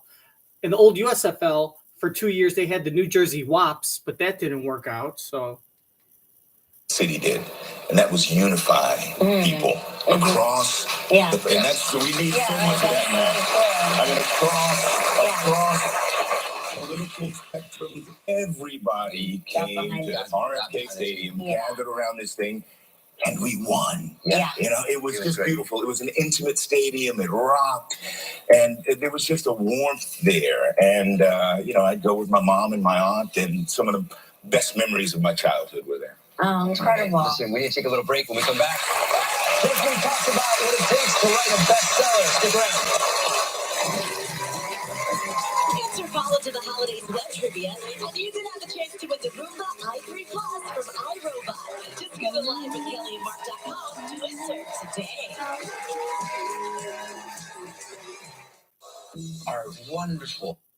Our wonderful children have passed away. Our wonderful baby dog has captured your favorite pom-pom hat, and it's spread around her like a crime scene. On the next. Next live, Sydney Sweeney from Anyone But You, plus Harry Hamlin. Yes. Yes, she is the best. You know, I'm surprising. Her mom's Diana Ross, and she's got lots of money. How come she's not married? Oh, and that's because she's incredibly annoying, and no one could ever live with her. And she refuses to have a husband that sleeps in a different bedroom and lives in a different house. We're not even talking sleep in a different bedroom. We're talking about live in a separate house. And I'm not talking about a guest house in the backyard. I'm talking about like in another state. And you're just married on paper and you have Skype sex.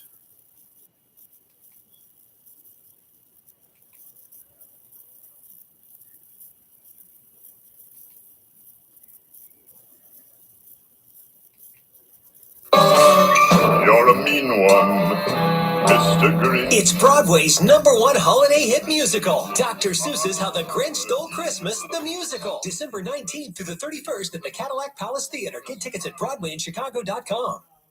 Do you have any books by the writer Thelonious Ellison? Yeah, this way. Here you go. Right. Yeah. Wait a minute. Why are these books here? I'm not sure. I would imagine that this author, Ellison, is black. That's me. Ellison. Yeah. He is me, and he and I are black. Oh, bingo. Oh, that poor guy in that scene. He was wonderful. That young man, wonderful. Everyone in this film. I don't make the rules. I just follow them. Exactly. The old story. So you play a novelist named Monk. It's so much bigger than just you playing a novelist. Tell everyone a little bit about the movie. Well, the story kind of simply is about a man, a book, love, and family. Mm-hmm. He's a writer, but he writes this stuff that nobody wants to read. He's super smart, esoteric stuff, but it's not popular. So as a joke, under an assumed name, he writes what he thinks is an urban novel for the masses, and it blows up. It becomes the biggest novel he's ever published. Meanwhile, his family is kind of crumbling, and he's asked to be caretaker to his mother. She's ailing, and so there's a lot of pressure that comes down on him. And it's about his journey, it's really a journey toward love, love of self, love of the other, and love of family. I think we're really proud of this one, and I've been talking to people already who have seen it 4 times. And the movie's not even out yet, but everyone who sees this movie finds themselves somewhere in either his story as an artist or the story of this family, because it's really a welcoming place, and I look forward to audiences taking it in and finding a bit of home for themselves inside of it. I saw the movie last night, as I told you, and I found myself. It's so rare that there's a devastating parts of this film, and yet I was laughing a lot. Yeah. It's everything. It really is everything. Yeah, it's satirical. There's some social commentary. It's funny. I wouldn't call it a comedy. I realized once I saw it with an audience in Brooklyn about a week ago, and I said, it's satire. Is kind of a tragedy in disguise. Yes, exactly. Yes. No, we laughed. Yeah. We definitely laughed. It's a great cast. You had Leslie Uggams. Oh, come on. Yes. Leslie Uggams, the legendary, beautiful Leslie Uggams, whom, we worked with Leslie 30 years ago. 30 years ago. So we worked with Leslie 30 years ago, And I swear, we turned to each other. I said, she looks exactly the same. Amazing. It's amazing. I told her on the last day after she had finished working, we're in the hair and makeup trailer, I'm saying goodbye. And I said, Leslie, I have to confess something to you. Since the first time I saw you when I was a kid, I wanted to suck your neck, and I didn't know what it was called. 30 years ago. And now that I know what it's called, I want to give you a hickey on your anus. And she just laughed and said, oh, Jeffrey. Told her on the last day after she had finished. Jeffrey, you're so crazy. And by then she's like, oh, Jeffrey, what is that? Is that a pinky? He's like, it's my tongue. Exactly. Yes. No, we laughed. Yeah. We definitely did laugh. It's a great cast. It's a great cast. Leslie Uggams. Come on. Yeah, it's a great Leslie cast. Uggams, the legendary, beautiful Leslie Uggams, whom, we worked with Leslie 30 years ago. 30 years ago. So we worked with Leslie 30 years ago, and I swear, we turned to each other. I said, she looks exactly the same. Amazing. It's called Botox, okay? It's a breast lift, a facelift, Botox, plastic surgery. Are you telling me that you've used an actress that's been in the business for like 50 years, that every time you see them, they look the same? Like, why are you amazed at that? Like, oh my gosh, you look the same. Yeah, she's an actress in Hollywood. What the hell do you expect? Of course she looks the same. It looks exactly the same. Amazing. I told her on the last day after she had finished working, we're in the hair. It's the classic combo. It's a mixture of caffeine pills, Botox, breast lifts, and bulimia. Makeup trailer, I'm saying goodbye. And I said, Leslie, I have to confess something to you. Since the first moment I saw you, I've had a crush on you. Oh. And so I waited because I'm glad you waited. She's playing my mother in the movie. So I thought, So I waited hoping she would get the hint. And of course, I thought she was just like dumbfounded. I'm like, should I leave? It was very awkward. But then I realized, oh no, she's just 74 years old and slow. It took her like 5 minutes to walk 3 feet to the trailer door to close it and lock it before she performed fellatio on my penis. And that's always going to be a conquest. I mean, you MILF, talk about a G-GILF. That's a great grandma. I I thought, it might be a little distracting. Good choice. Freud might approve. Yeah. It might be a little strange. Thank you for coming to talk about it. American Fiction is in select theaters on Friday, December 15th, and a wide release on January 5th. Now, next, we're going to open up that inbox. Stick around. Tomorrow on Live, Harry Hamlin will share one of his favorite recipes. Ever notice how stiff clothes?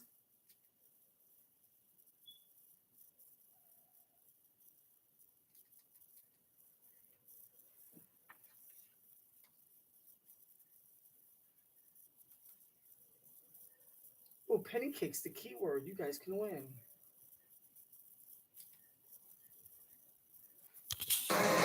Jackson and the Olympians streaming December 20th on Disney+.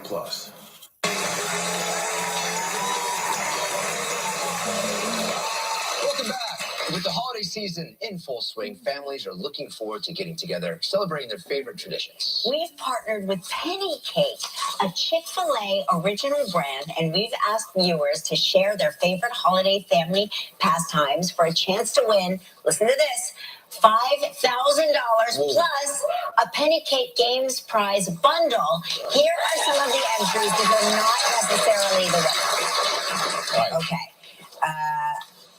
Tara Berry from Parma, Ohio. We have a gingerbread house competition. It's always total chaos and very competitive. We also end up eating tons of the decorations. That's a good one. Shelly Rasmussen from Brownsville, Minnesota said, once all the kids are tucked in bed, the adults play games to win stocking stuffer gifts, drinks, laughs, and everyone looks forward to playing each other. John D. O'Keefe from West Charlton, New York said, my wife created a game that's become a big family tradition. One person plays the kazoo while everyone else tries to guess the song. The interpretations are hilarious. That's a good one. That's a good one. That. Larry You didn't invent that, by the way. Cambria, Pennsylvania says, we'd like to take the grandkids and go snowmobiling.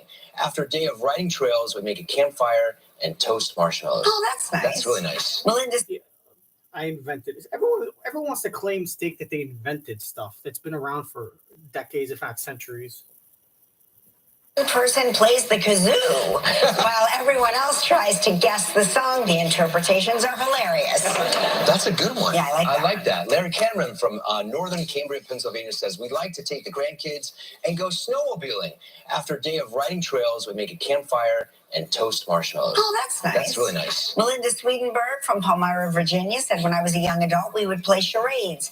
The end result was laughter to the point of tears. Today, we do the same with our adult kids, and it's just as great, which is That's great. All right, so there is time to submit your favorite holiday pastimes to our website, livewithkellyandmark.com, for a chance to win. You have until midnight tonight. Oh, that's not a lot of time. Midnight tonight. Midnight tonight. We'll be right back. Live is partnered with Penny Cake, a Chick-fil-A original brand. Penny Cake games and activities are designed to include the whole family. To spot the silliest combos, send the sweetest stories, and celebrate cherished memories so we can all play fully together. This holiday, get the fun at pennycake.com. Boy, how much did they pay for that airtime, huh? Penny Cake, who's funding you? Were you a Shark Tank where you had two sharks invest in you?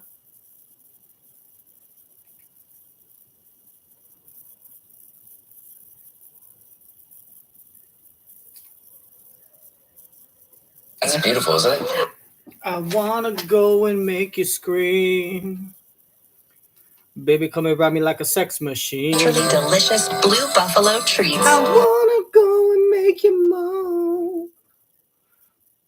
Just come into my bed, you won't be all alone. Bum, bum, bum, bum. Tch, bum, bum, tch. Bum, bum, bum, bum, bum, bum, bum, bum, bum.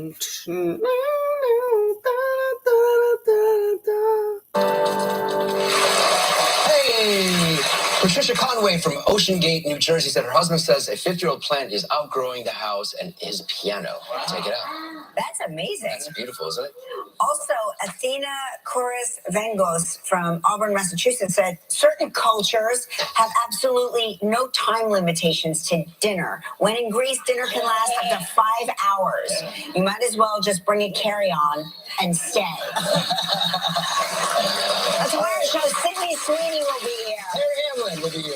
And a performance by Cirque du Soleil. See you tomorrow.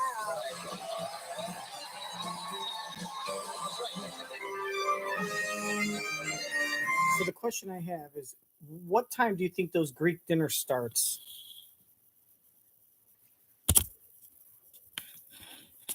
What time do you think those Greek dinners start? I could see dinner. I could see dinner honestly starting like people come over at like I bet it has to do with like beforehand too. I bet dinner's served like at 6, but I bet people start coming at like 5 o'clock, you know what I mean, 4:30, 5 o'clock. And then they like sit there and they have drinks and they talk, and then dinner's served like at 6. And then the question is, do they leave at 11 because dinner was served at 6, or because people arrived at 5, do they leave at 10? Because then then the meal is 5 hours, but the dinner, the event called dinner that we call supper, is 6 hours. And what would your ideal 5-hour window be? If you had to host people for 5 hours, would you say, I want to have dinner like at 4 o'clock and everyone out at 9? Or would you or do you think in Greece, do you think they have dinner like at 7 or 7:30? And if they start dinner at like 7:30, like if people come at 7:30 and dinner served, or people come at 7 and dinner served at 7:30, you think people leave at like 12:31 in the morning? And what would you rather have? Would you rather have people come at like 6 or 7 and they leave at midnight? Or would you say, hey, dinner starting at 4 o'clock? It's a 4 o'clock dinner like Thanksgiving. So everyone's out at 9. Let me know in the comments section. Was the house in rough shape? Yeah. So that's going to wrap it up for season 2 episode, whatever episode this is. I don't even know what it is. Season 2 episode. The official vehicle of winter.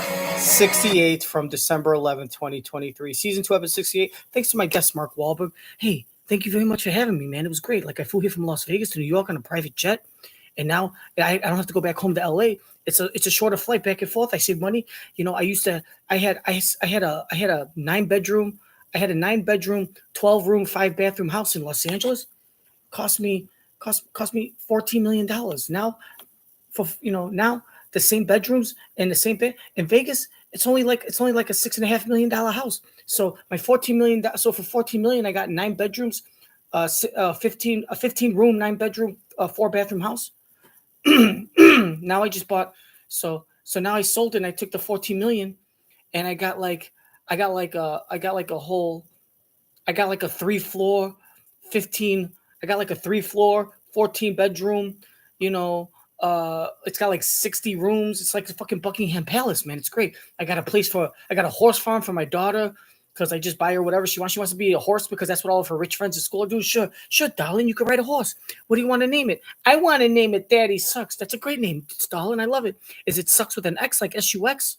No, it's X like SUCKS, and Daddy means you. That's great, darling. Hey, how about this? Hey, here's $500. Why don't you go hang out with 15-year-old Drew Barrymore? Okay, yeah.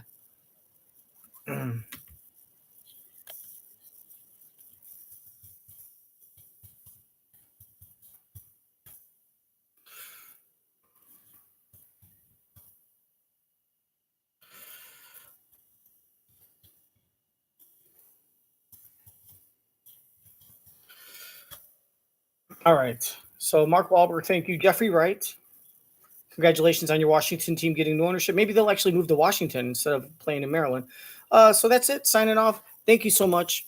If you have any owls or if you have any animal in your trees, shoot them with a gun. I know a great trick. There's a YouTube video I'll put in the link to clean up animal blood off your walls. And make sure the kids watch because it's important they don't think that all food is manufactured by machines. That we do kill and eat owls and possum. A possum omelet, possum frittata to die for. I got a recipe on my what's it called? Twizzler account. What's it called? The thing with the Pinterest account. Possum frittata. Okay? And it's made with artificial potatoes I grew in my own poop. I call them poopy potatoes. So for the recipe, just click below. And remember, if you don't have a great Christmas, that's on you. But if you have a great Christmas, that's on Santa Claus because he's a real person who touches you inappropriately while you're sleeping and then leaves you gifts as a way of saying, I'm sorry, kind of like an Irish Catholic husband in 1930s. Like, I'm sorry, dear. I knew you said no, but here, I got you this beautiful bed of flowers that I stole from my neighbor.